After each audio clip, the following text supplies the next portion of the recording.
So this airline was selected for a successful transformation, resulting in a break-even result for the fiscal year ending March 2018.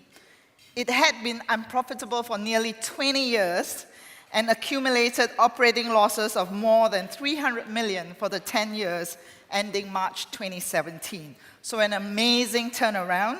Today, it has rebuilt its operations with a viable business model and a hybrid product that allows it to compete with low-cost airlines. And the winner is Air Malta. And here to accept the award, Charles Mangione, Chairman.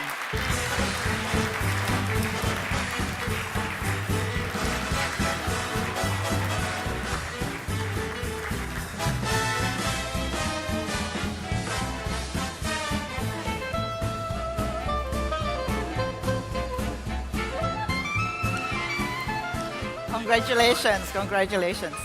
Yes. So, you were appointed chairman of Air Malta in July 2017, so about a year about a year. So what do you think were the key actions you think implemented at the airline that that caused this amazing turnaround? Definitely was a total change in strategy.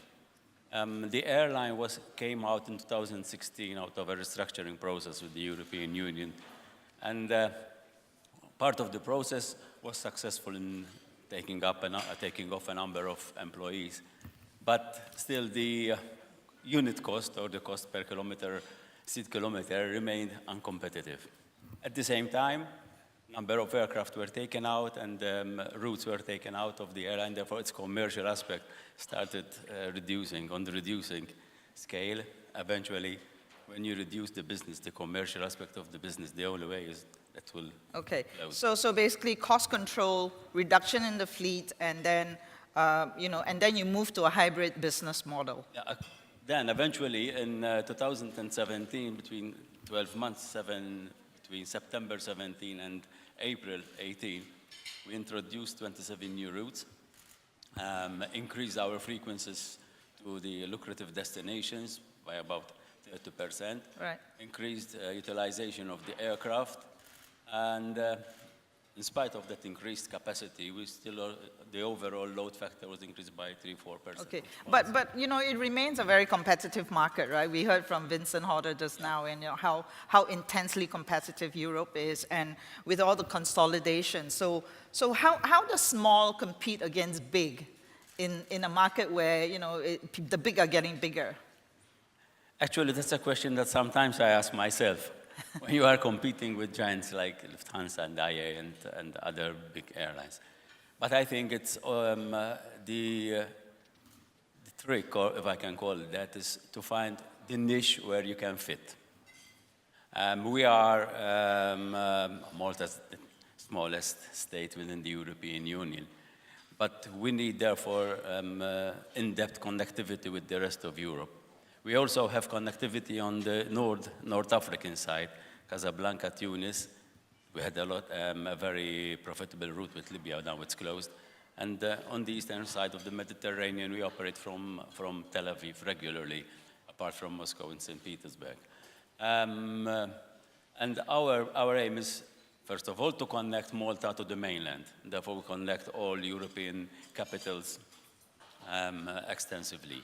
And also the North African country. But we are working hard in our long-term strategies to connect also the Mediterranean islands. Some islands within the Mediterranean, like Sardinia, could be Corsica, even Sicily at the lower end of Italy, that are short of connectivity. And we make our presence there. For example, we connect Sicily to Vienna. We have about 3 daily flights from Malta to Sicily and back because...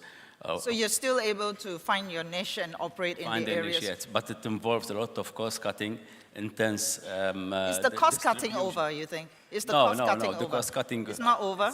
It's never over. Right? It's never over? It's never over. You have to maximize your staff, proper deployment of staff. We are in a process also of reorganization because obviously this sudden growth or growth spurt require that even the organization, especially in operations, has to be revamped. We have just engaged about two months ago a CEO who is very much an expert in the operational side, and apart from the commercial side, of course. But that will help. That's part of now, this year, we are consolidating the airline.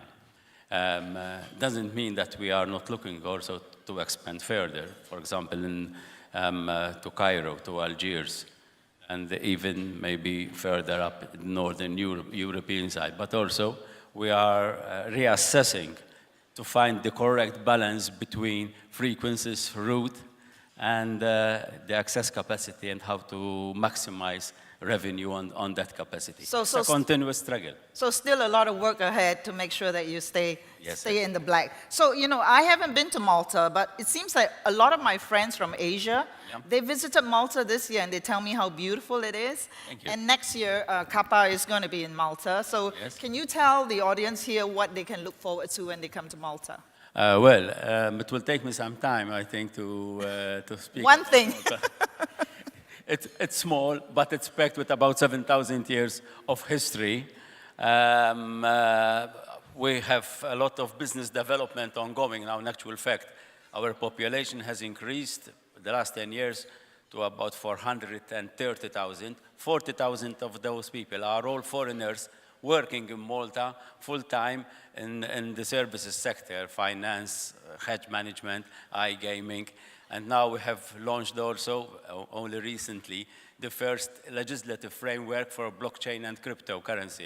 And it has attracted large numbers of investors from There's been a lot of publicity about that. And So. therefore, we try to be, although small, we are nimble, and we try to be on the forefront of what is happening in the outside world.